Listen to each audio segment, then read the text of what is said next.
warahmatullahi wabarakatuh.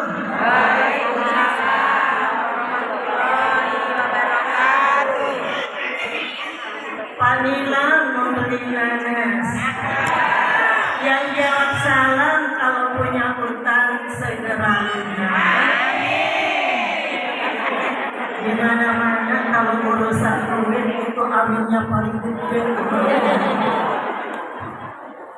Saya ulangi. Assalamualaikum warahmatullahi wabarakatuh.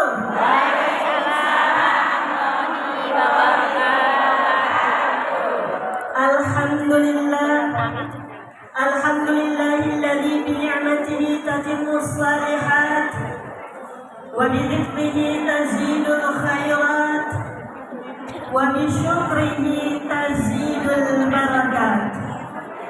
Allahumma salli wa sallim wa zid wa an'im wa 'azzim wa majjid wa karim ala habibina wa syafi'ina wa maulana Muhammad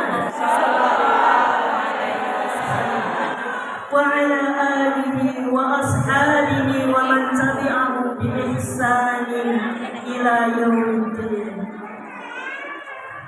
Qala Allah ta'ala fil Qur'anil Karim, a'udzu billahi minasy syaithanir rajim.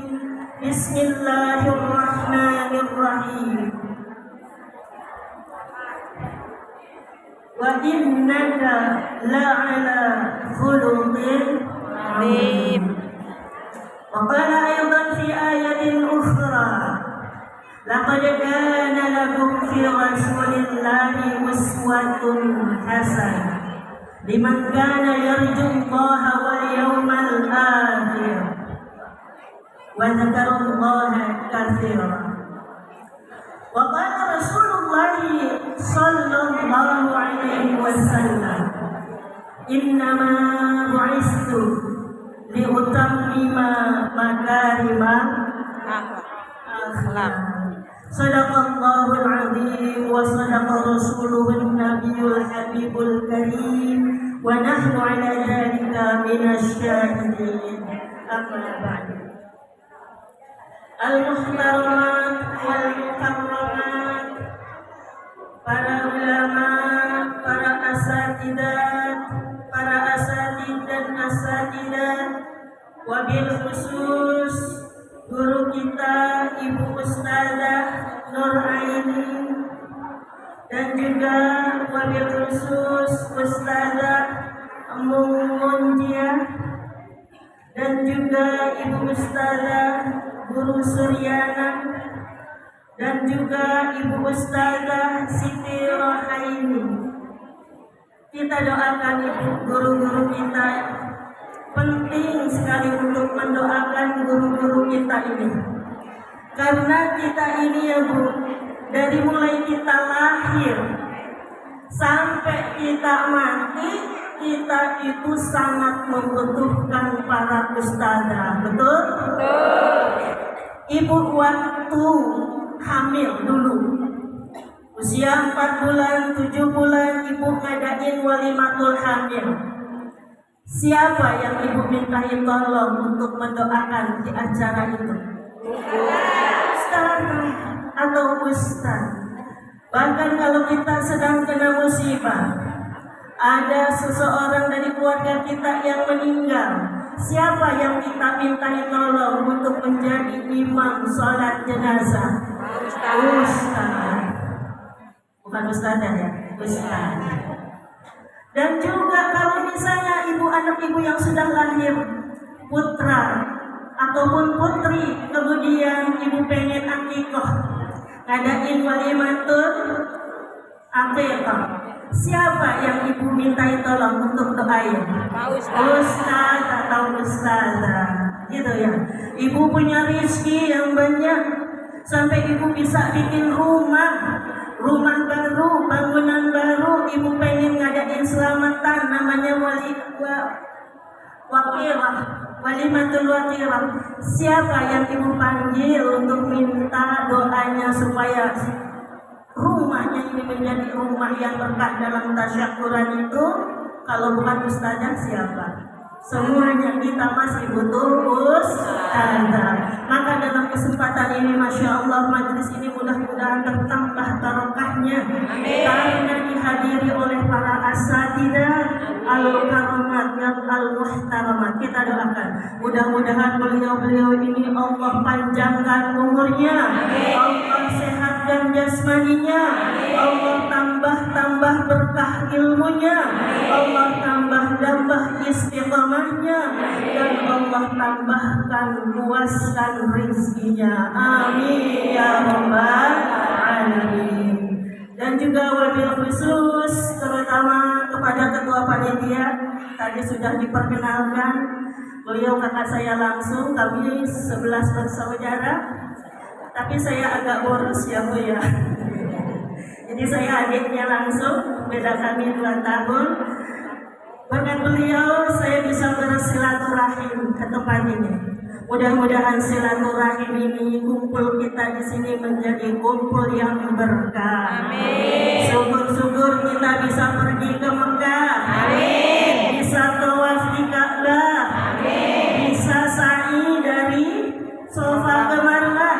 Amin. Pulang-pulang bisa beli tanah. Amin. Dan giliran tanah aminnya lebih besar. Ini emak-emak di mana-mana sama. Dan juga kita doakan ketua panitia kakak saya juga Ibu Hajah Sulahiyah beserta suaminya yang saat ini sedang sakit, mudah-mudahan Allah sehatkan badannya, Allah afiatkan badannya, dan Allah berikan rahmat kepada keluarganya. Amin ya rabbal alamin. Dan juga yang saya banggakan ibu-ibu al-ummahat as-salihat, ibu-ibu yang salihah semua, dari wajah-wajahnya Masya Allah ini semuanya kayaknya senang banget datang ke tempat ini. Benar?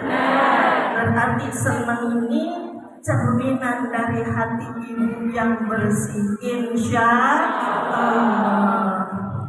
Ini kerudungnya Masya Allah,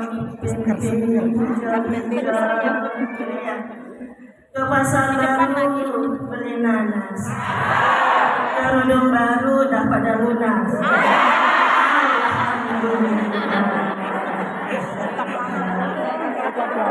Emang di mana-mana yang namanya ibu-ibu itu top markotop. Dari pelosok tempat mana yang pernah saya hadiri majelis taklim, ibu-ibunya selalu semangat. Biar kata itu di rumah cucian belum beres, setrikaan masih numpuk, benar? Giliran waktunya ngaji semuanya ditunda dulu.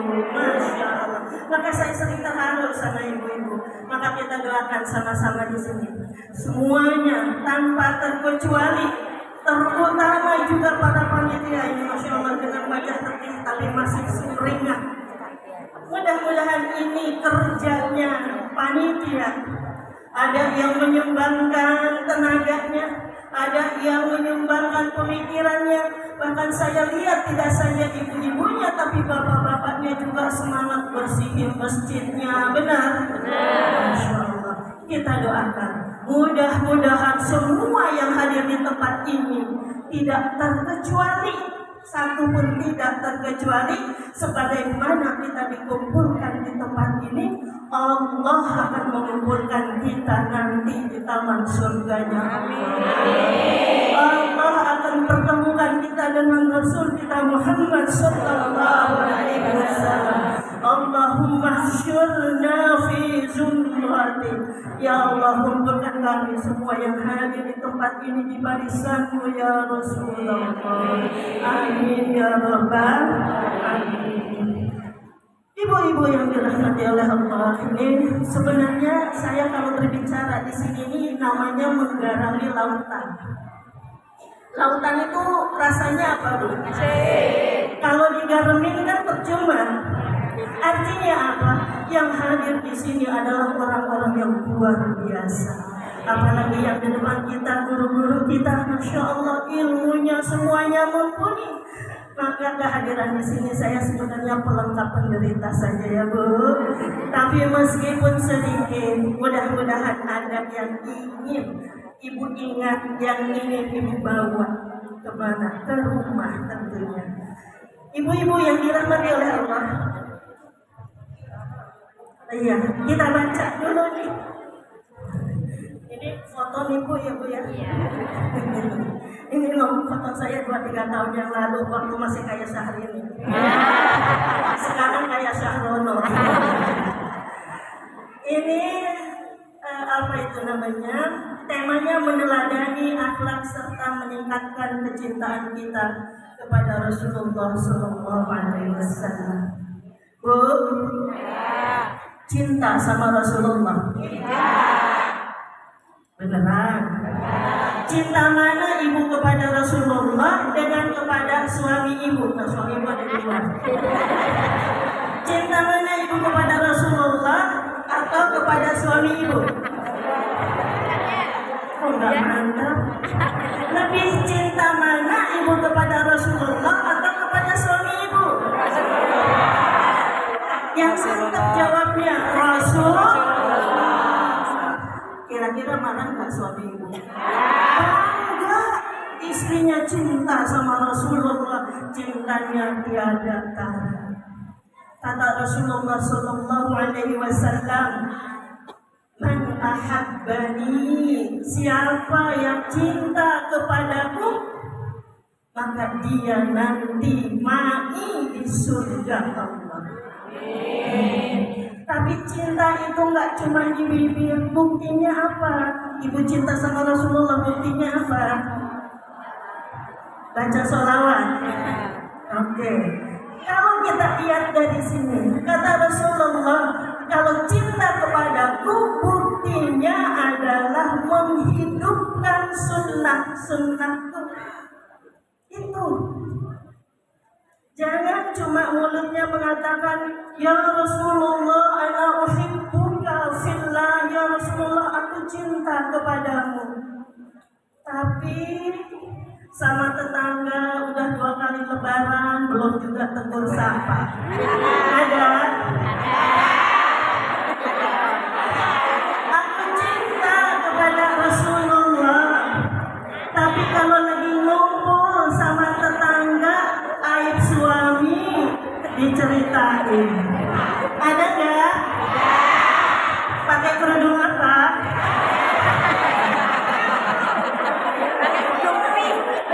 Aku cinta kepada Rasulullah, tapi kalau ada orang yang berbuat jahat sama kita, kalau ada orang yang suka nyinyirin kita, kalau ada orang yang suka menjatuhkan nama kita, pengennya kita balas biar puas, betul?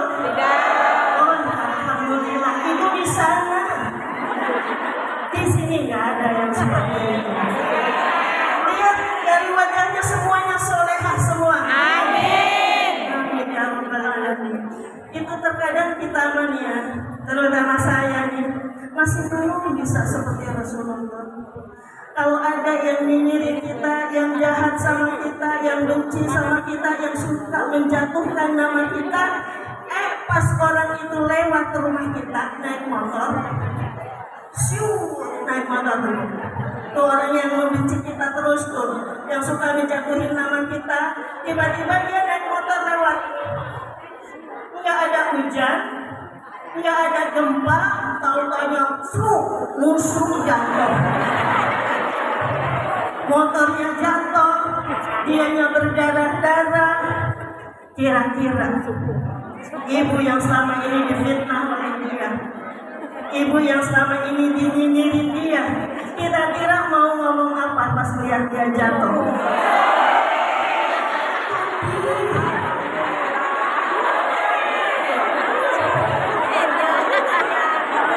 Emang Nabi seperti itu ya? Katanya cinta Nabi. Itu dulu ustazah, sekarang mah nggak beda ya.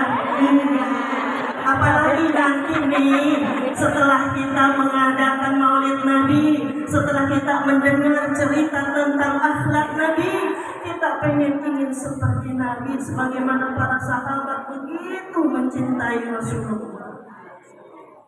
Kenapa? Iklan dulu ya, Bu. Saya gampang haus. Di belakang. Kalau dia bisa dilayani kata saya. Kalau di rumah saya yang disuruh. Jangan buka kartu aja. Adik di mana-mana gitu. Kakak di mana-mana sok kuasa. Ustazah buka kartu.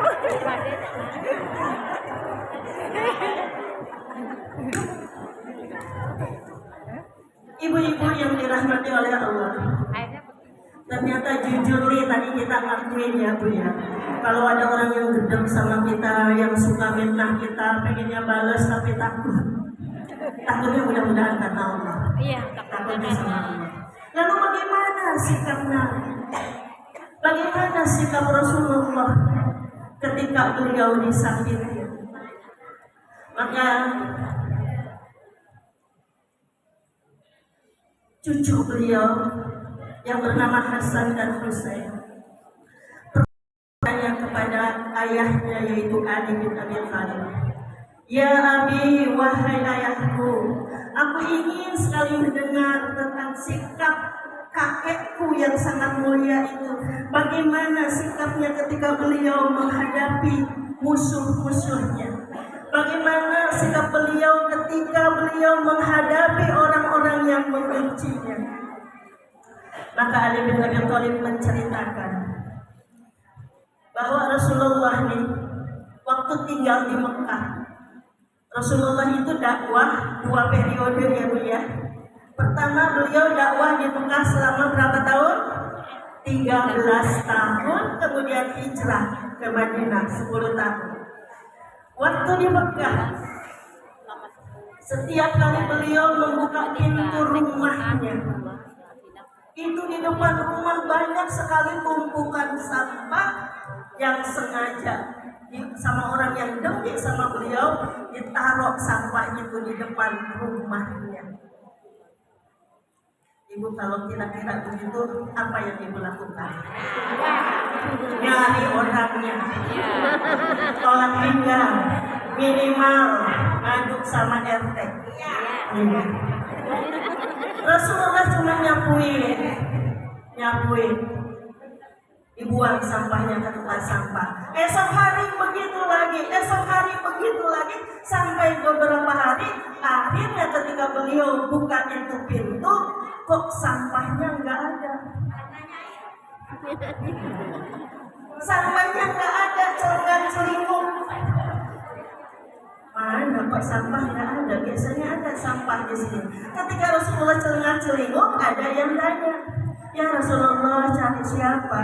Ini yang biasa buang sampah ke rumah saya, mana ya orang?" "Oh, si Fulan, dia sekarang lagi sakit. Sudah berapa hari dia sakit." Kalau kita ada di posisi Rasulullah, bilangnya apa? Berarti belum jadi umatnya Rasul. Rasul buru-buru datang kepada orang yang dimaksud tadi.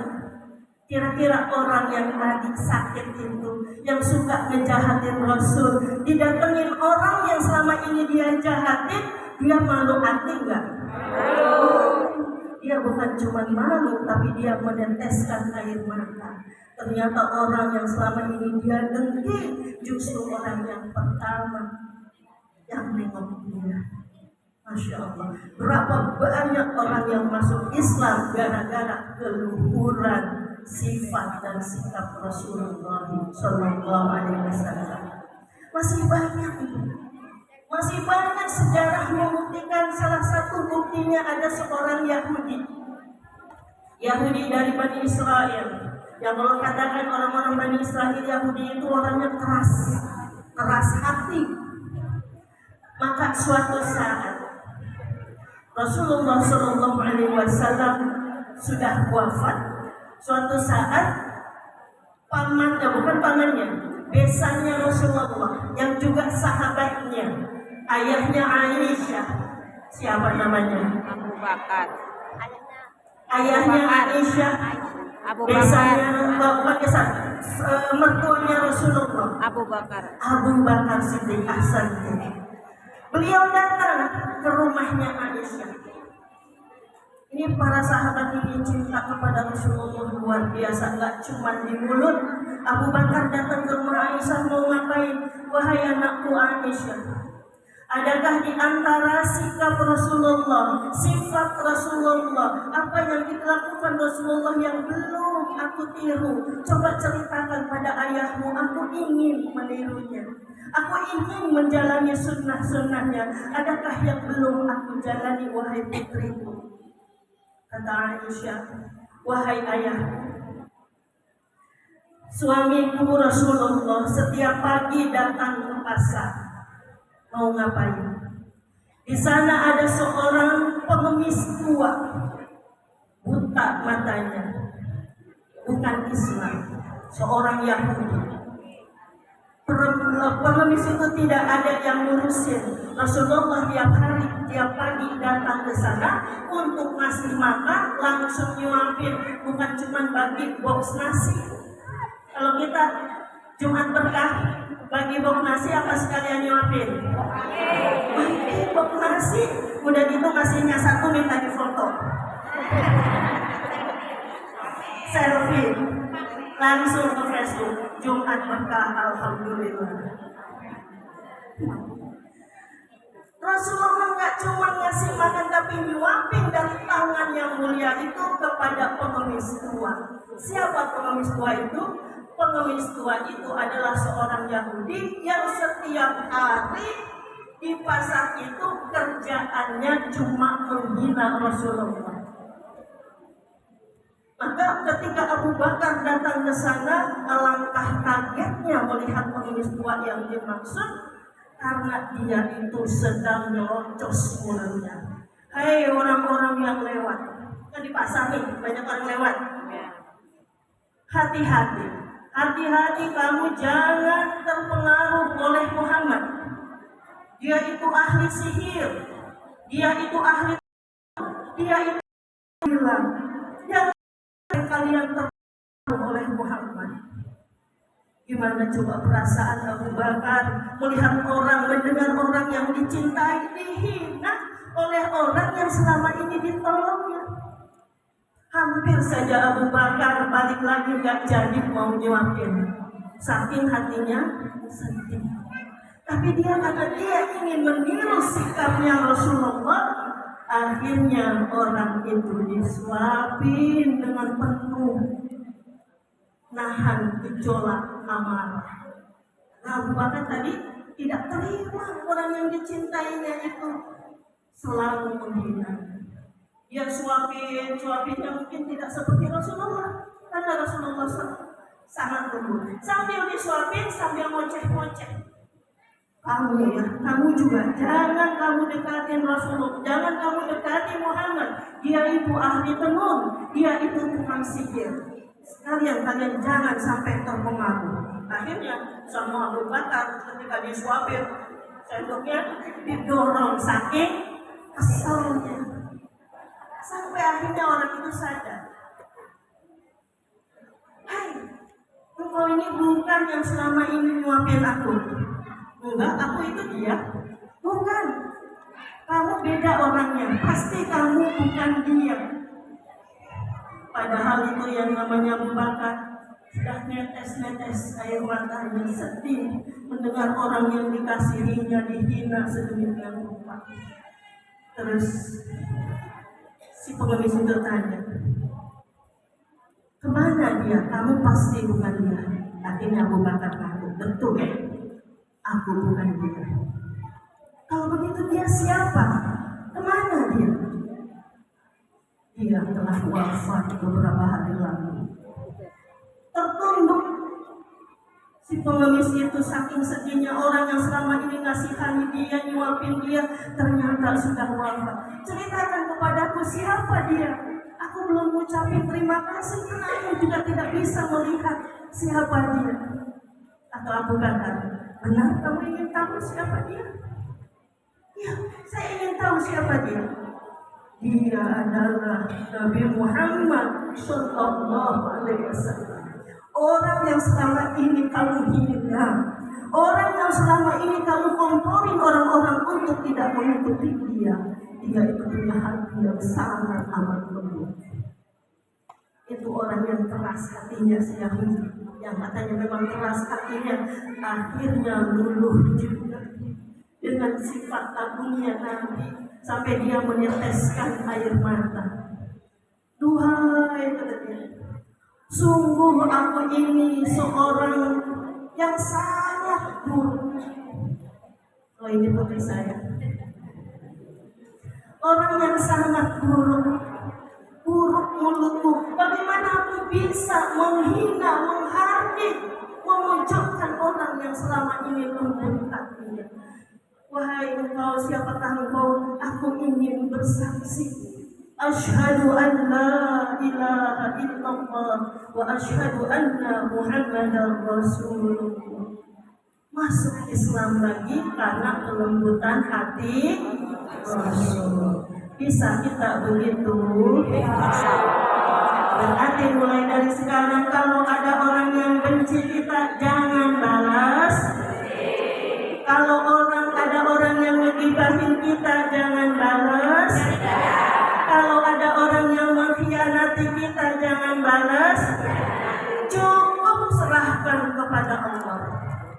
Tapi Ustazah, kalau yang namanya dijelek-jelekin terus kan lama-lama juga saya kesel. Benar? Saya lewat sana, di sana lagi bisik-bisik. Bisik-bisik tetangga. Siapa coba Ustazah yang gak kesel? Cukup serahkan kepada Allah. Ya Allah, ya Rabb, saya ini kecil di sisimu, dia pun kecil di sisimu. Ya Rabb, saya serahkan kepada Engkau, bagaimana Engkau menghukum dia. Udah ya. Tuh, nanti Allah kasih hidayah supaya mulutnya tidak nyinyir lagi.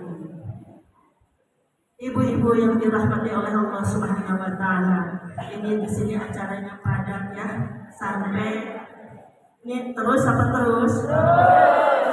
Enggak capek? Enggak bosan? Tapi nanti mau diambil ilmunya? Mau dipakai? Namanya meneladani itu adalah apa yang dilakukan oleh Rasul, apa yang diucapkan oleh Rasul, kita aplikasikan dalam kehidupan sehari-hari. Itu namanya meneladani. Sebagaimana para sahabat. Ini para sahabat, kalau Rasulullah motong rambut saja, ini rambutnya ditadahin, berebut nadahin rambutnya. Kenapa? Rasa ada ikhlasnya kalau rambut sampai jatuh ke bumi. Allah wudhu, ada sahabat di sekitarnya, mereka menadahi percikan air wudhunya. Masya Allah, air wudhu orang yang sangat mulia. Itulah cinta para sahabat kepada Rasulullah. Sampai seorang kafir pernah ngomong begini, ma ra'aitu ahadan yuhibbu ahadan ka sahibi Rasulillah, ka sahibi Muhammad ila Muhammad. Saya belum pernah, kata orang kafir, saya belum pernah melihat orang lain begitu mencintai orang lain melebihi sahabatnya Rasulullah kepada Rasulullah. Maka itulah kita penting untuk mencintai Rasulullah. Cintai Rasulullah, karena cintanya pada kita melebihi ayah kita. Cintai nabimu, karena cinta nabimu melebihi orang tua kita, melebihi pasangan kita. Nanti Rasulullah Sallallahu Alaihi Wasallam di padang mahsyar, ketika itu yauma yafirul mar'u min akhihi, di padang mahsyar semua kita itu tidak ada yang ingat di mana saudara kita. Wa min yauma yafirul mar'u min akhihi wa ummihi wa abihi, kita udah enggak lihat lagi, udah nggak ingat lagi di mana orang tua kita. Kita udah nggak lagi nyari di mana pasangan kita, di mana anak kita. Likulli imri'in minhum sya'nun yughnihi. Karena setiap orang sibuk dengan urusan masing-masing. Di mana tadi? Di padang. Bu, nanti ini kita belum cerita tentang orang lain, kita bercerita tentang kita, bahwa nanti kita akan mengalami saat-saat di padang mahsyar, yaitu setelah hari kebangkitan dari alam barzakh. Kita akan dibangkitkan oleh Allah pada saat yaumul bu'uts, yaumul mab'uts. Kita digiring ke satu tempat yang namanya padang mahsyar. Di padang mahsyar itu sudah menjadi siksaan tersendiri, karena yauma yaqumu, pada saat itu kita berdiri menghadapi, menunggu pengadilan Allah.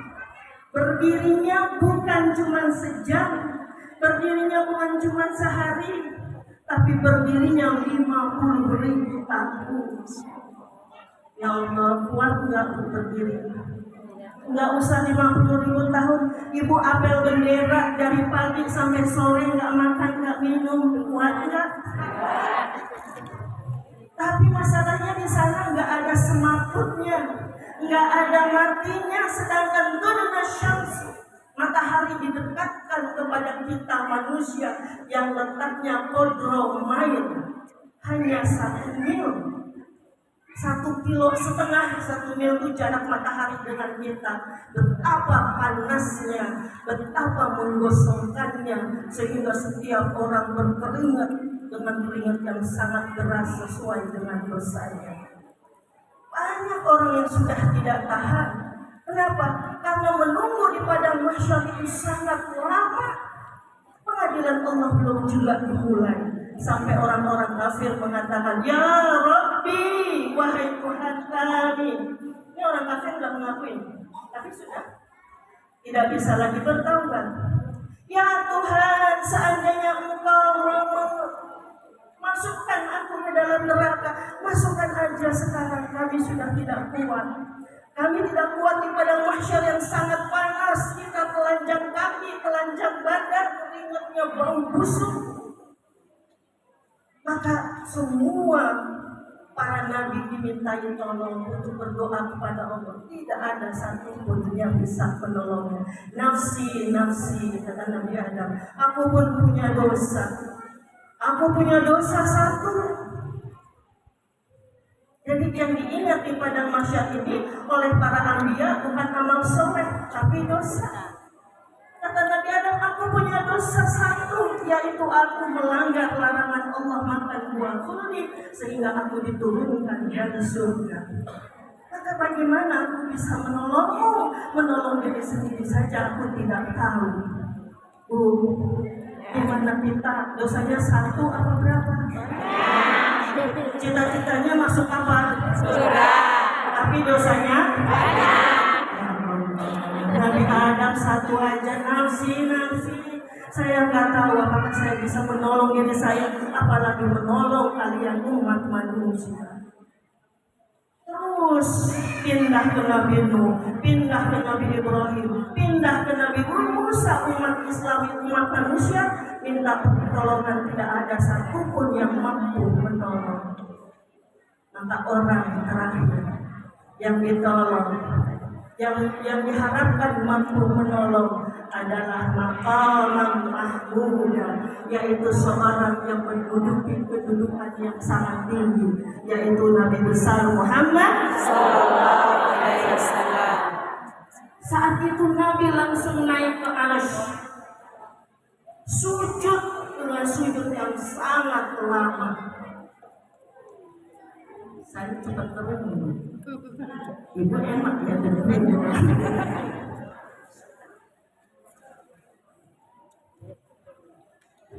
Maka Rasulullah Sallallahu Alaihi Wasallam saat itu sujud dengan sujud yang sangat lama,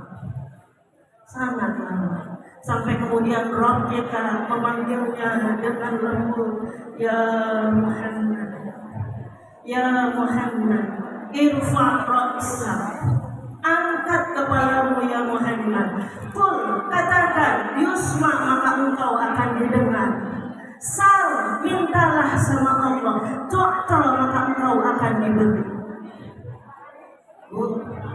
Bu, nabi yang lain gak ada yang mampu minta tolong kepada Allah. Kita punya nabi satu-satunya yang sangat istimewa, sehingga di dalam azan, setelah kita azan, kita berdoa tuh kepada Allah. Coba ada yang ingat doa setelah azan? Allahumma rabba hadhihi Kita terus wasolatil qol ati sayyidina Muhammadin wasilah wal fadilah wa ba'athu maqaman mahmudan alladhi wa'ada innaka la tukhliful mi'ad. Itu nanti di mahsyar. Wa ba'athu, dan utuslah seorang nabi yang punya maqaman mahmudah, tempat yang terpuji. Baru di situ semua yang tadinya kafir, semua yang tadinya musyrik, semua umat manusia yang mungkin jumlahnya triliunan mengakui kedudukan Rasulullah yang sangat mulia, karena beliau yang syafaatnya diterima. Sal, kata Allah, sal, tu'ta, mintalah kamu, maka kamu akan diberi. Apa yang diminta Rasulullah? Rasulullah minta izin untuk memberikan syafaatil uzma. Syafaat uzma untuk umat manusia yang pada saat itu sudah kelelahan, sudah kebingungan, sudah panik, sudah menderita di pada mahsyar. Dengan doa Rasulullah, keadaan semuanya berubah. Enggak cuma di situ Rasulullah untuk umat Islam. Nanti di yaumul jaza Rasulullah akan berdiri di depan surga. Tidak masuk ke dalam surga, beliau berdiri nunggu kita umatnya, nunggu semua umatnya yang pantas masuk surga, yang bertakwa kepada Allah, supaya kumpul semua, baru beliau masuk surga. Kata Fatimah dalam hadis itu, wahai ayahku, kenapa engkau tidak masuk surga? Padahal itu surga tidak akan dimasuki sebelum engkau masuk ke dalamnya. Kata Rasulullah, bagaimana aku bisa masuk surga kalau umatku semua belum ngumpul? Umatku yang pantas masuk surga belum ngumpul semua. Aku ingin memastikan umatku yang mencintaiku semuanya masuk surga. Semua rasul, semua nabi itu nafsi-nafsi, nggak ada yang ngurusin umatnya. Hanya Rasulullah SAW yang menanti kita di depan pintu surga. Ketika kita nanti melewati sirat, dipastikan kita semua yang duduk di tempat ini selamat sampai ke Jannatul Firdaus. Amin. Amin ya rabbal alamin. Jadi Ibu, habis ini selesai, sampai ke rumah pengen punya kepribadian yang baru, begitu?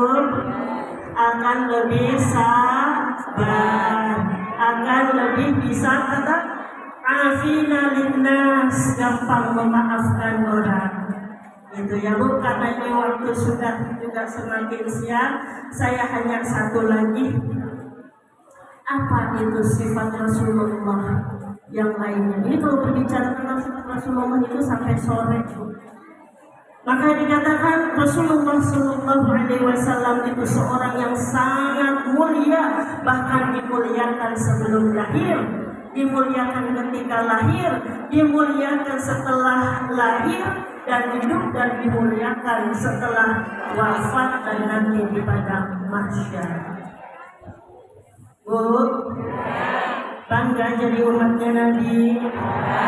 Berapa kali sholawatnya setiap hari? 1000. Bu, saya mah kalau sholawat kalau melihat rumah bagus tuh, melihat rumah bagus, sholawatin aja dulu, gitu ya. Sering banget saya baca status, melihat mobil bagus, sholawatin aja dulu. Emang harga surga itu segede semahal Pajero? Jadi memang ada hadisnya Rasulullah bahwa doa kita nih kalau tidak dimulai dengan membaca sholawat dia tergantung bainas samai wal ardh. Dia tergantung gak nyampe ke arsy-Nya Allah. Itu memang ada. Jadi kalau kita mau berdoa, ucapin dulu, lafazkan dulu salat. Tapi jangan salawatmu hanya untuk urusan dunia. Dunia itu terlalu kecil di sisi Allah. Maka nanti jangan kaget pas di padang mahsyar, pas di yaumil hisab kita dikasih buku catatan. Dilihat-lihat, mana ini bacaan salawat saya yang 1000 kali itu ya? Kok nggak ada? Kan kamu salawat 1000 kali pengen rumah gedung yang bertingkat 3. Sudah aku berikan nih. Gitu. Jadi kalau mau baca salawat, kata Rasulullah, man shalla alayya salasa marratin fi kulli laylah wa salasa marratin fi kulli yawm mahabbatan li wa syauqan ilayya. Siapa yang salawat kepadaku karena cinta, karena rindu kepadaku, maka haqqan 'ala Allah yaghfirul dzunub. Maka benar Allah itu akan menghapus dosa-dosa kita. Jadi sekarang baca sholawatnya diniatkan karena kita cinta sama Rasulullah, karena kita ingin duduk bersama Rasulullah. Jadi Rasulullah Sallallahu Alaihi Wasallam. Siapa orang yang paling pelit menurut Rasul? Bukan orang yang menahan hartanya kalau pengemis datang. Itu belum seberapa pelitnya. Pelit sih, tapi belum seberapa pelitnya. Bukan orang yang kalau apa itu namanya kotak amal dijalankan langsung matanya. Bukan itu yang pelit. Walaupun itu pelit. Tapi yang paling pelit kedekut mikir adalah orang yang bila disebutkan nama Rasulullah tidak memberikan salawat. Di dapur kalau lagi masak, daripada ayo ting-ting salah alamat palsu, nanti kita baca insya Allah. Ya, saya kira itu dulu. Mari kita tutup dengan doa ya Bu ya.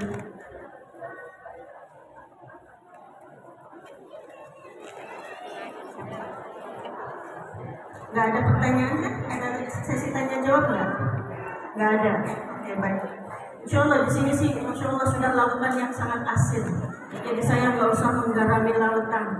Saya cuma ingin mengingatkan, terutama kepada diri saya. Mudah-mudahan sepulangnya kita dari majelis ini bertambah cinta kita kepada Rasulullah. Amin. Bertambah salehnya kita di dalam kehidupan sehari-hari. Apa yang Rasulullah lakukan, salatnya Rasulullah, ibadahnya Rasulullah bisa kita tiru walaupun sedikit demi sedikit. Rasulullah SAW surganya sudah dijamin. Semua maksum terawat, terjaga dari dosa. Surganya sudah dijamin. Bahkan la yadkhulu, tidak ada yang masuk ke dalam surga sebelum Rasulullah masuk. Tapi gimana ibadahnya Rasulullah? Masya Allah.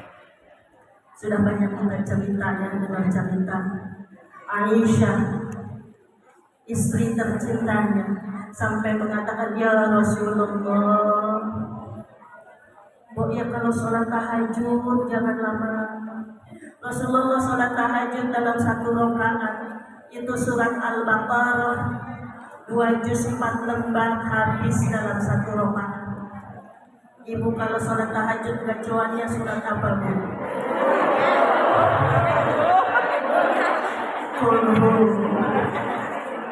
Iya, bukan qul huwallahu ahad 1 kali baca sepertiga Al-Quran.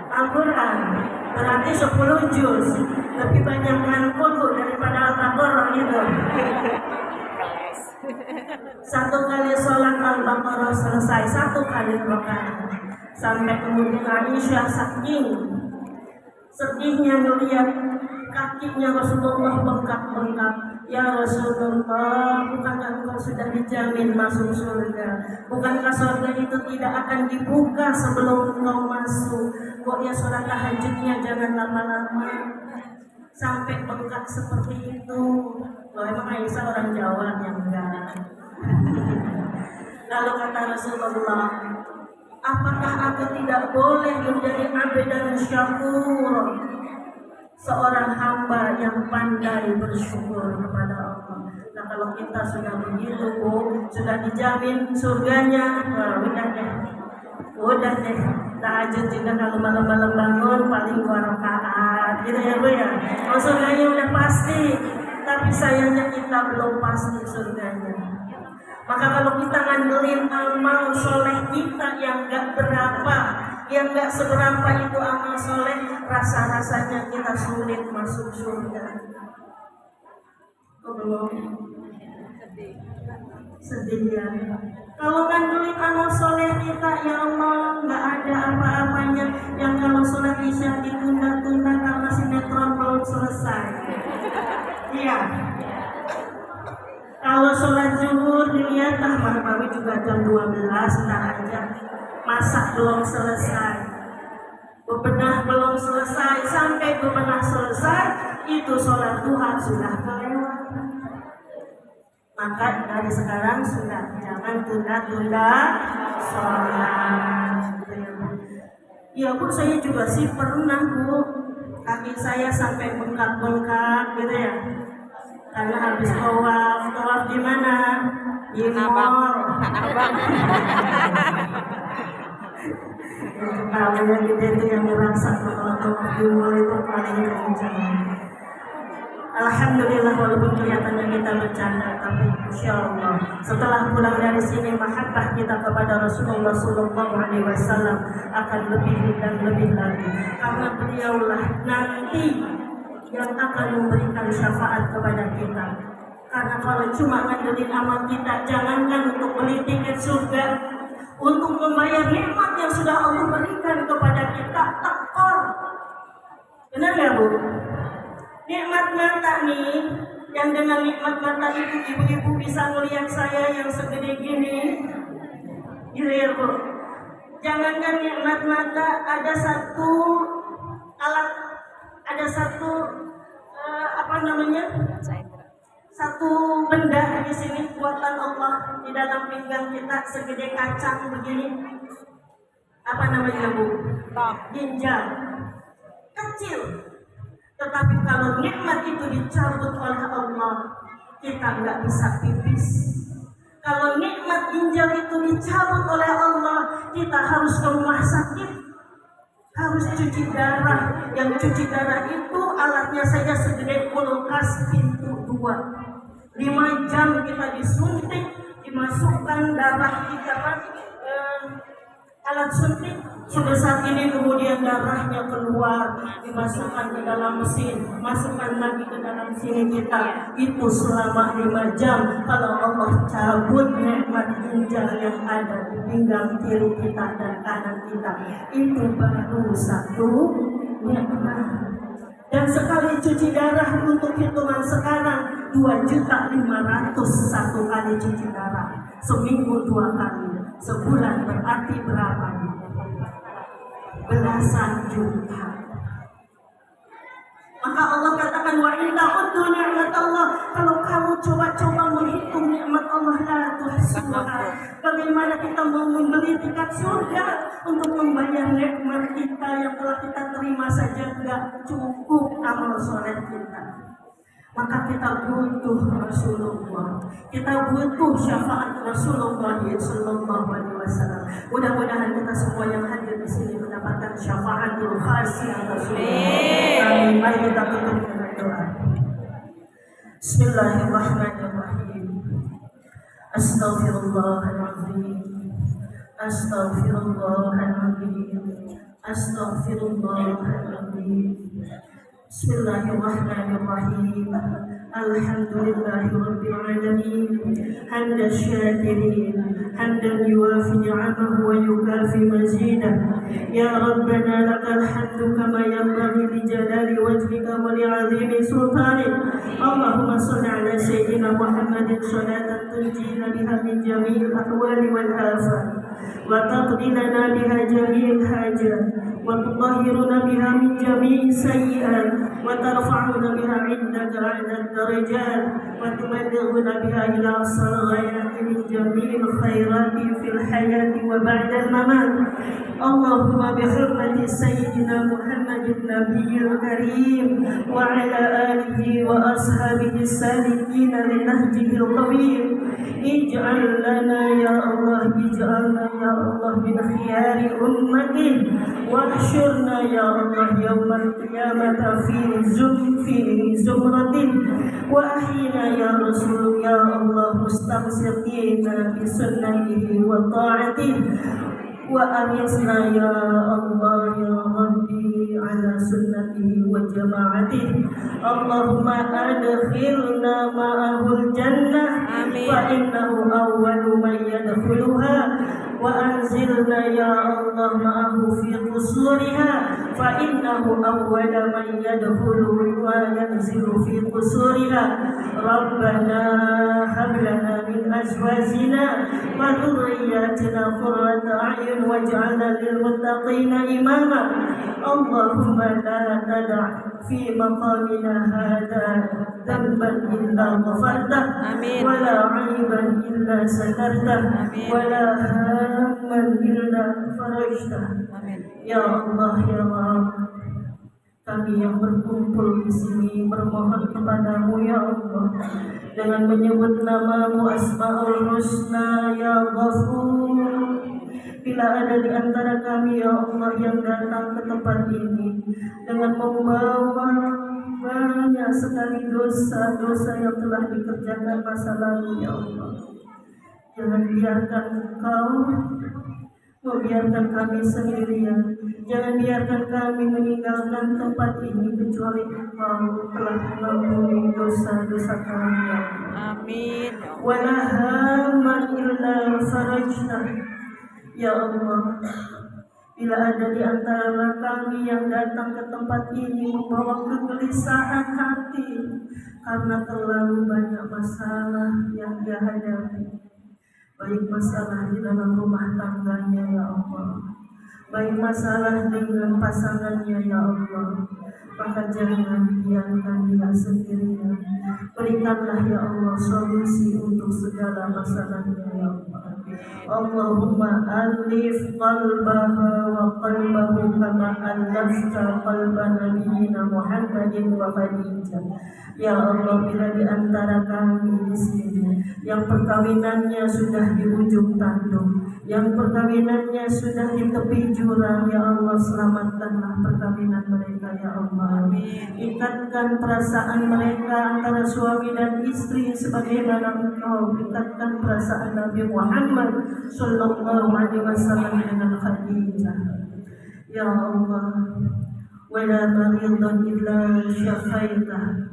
Bila di antara kami ya Allah ada yang sedang Engkau uji dengan satu penyakit, baik yang mengenai dirinya, mengenai suaminya, mengenai pasangannya, dan mengenai anak-anak dan keluarga ya Allah, tolong ya Allah, kami bermohon kepadamu, angkat ya Allah penyakitnya, sembuhkan ya Allah penyakitnya ya Allah.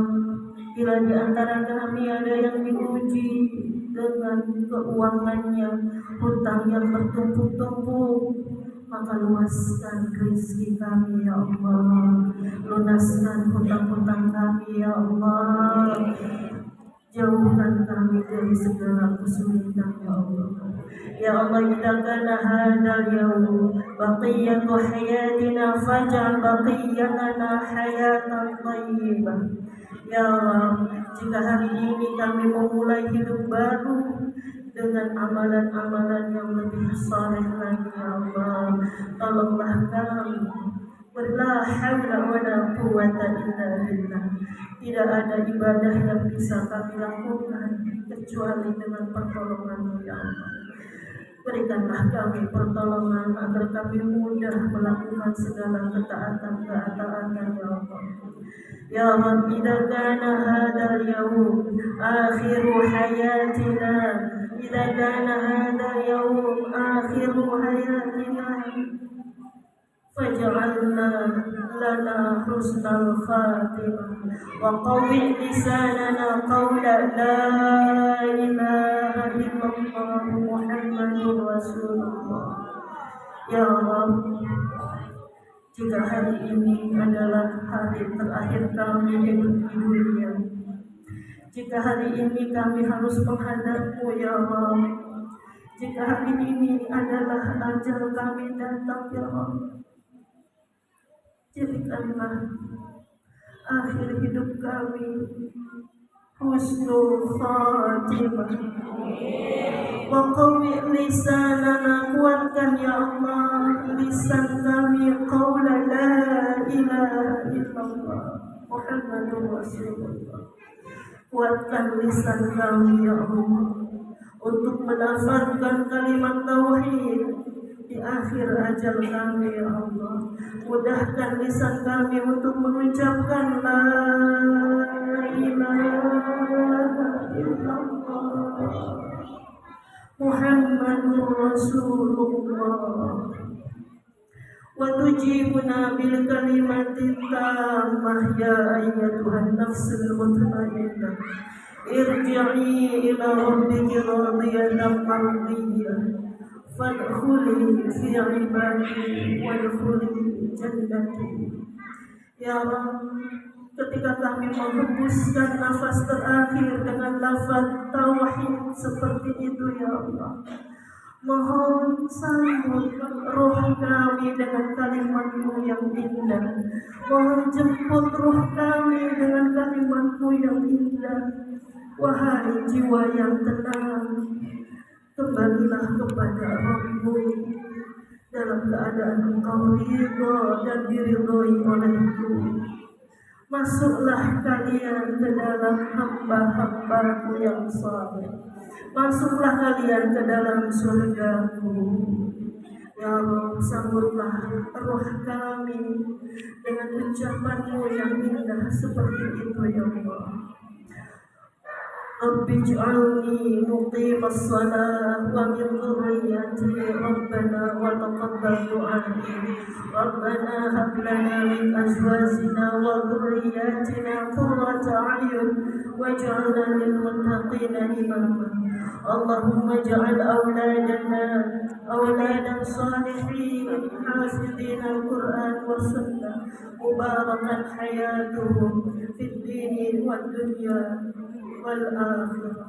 Ya Allah, kami bermohon kepada-Mu ya Allah, bimbinglah selalu putra-putri kami dalam menapaki hidup ini ya Allah. Bimbinglah selalu mereka agar mereka senantiasa menjalankan sholat 5 waktu. Rabbi ij'alni muqimas shalah, jadikanlah kami beserta anak-anak keturunan kami orang-orang yang senantiasa menegakkan sholat. Jadikanlah mereka anak-anak yang saleh dan salihat. Jadikanlah mereka anak-anak yang mencintai Quran-Mu ya Allah. Jadikanlah mereka berkah hidupnya dalam masa di dunia wa fil akhirah. Rabbana atina fid dunya hasanah wa fil akhirati hasanah wa qina adzabannar wa adkhilna al-jannata ma'al abrar ya aziz ya ghaffar ya rabbal alamin. Ya Allah, sebagaimana Engkau kumpulkan hari ini kami di tempat yang mulia ini, maka kumpulkanlah kami kelak di surga-Mu ya Allah, bersama anak-anak kami, bersama suami kami, bersama pasangan kami, bersama orang tua kami ya Allah.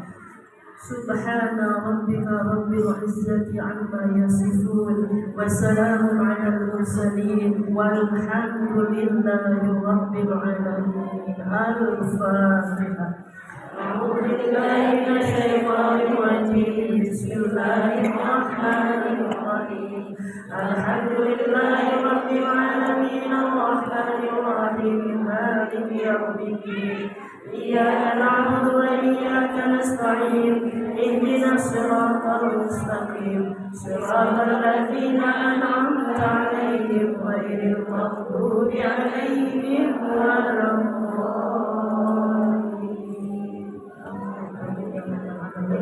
Demikianlah ibu-ibu, kurang lebihnya saya mohon maaf bila ada kalimat kata-kata yang kurang berkenan di hati ibu-ibu. Billahi taufiq wal hidayah. Wassalamualaikum warahmatullahi wabarakatuh. Waalaikumsalam.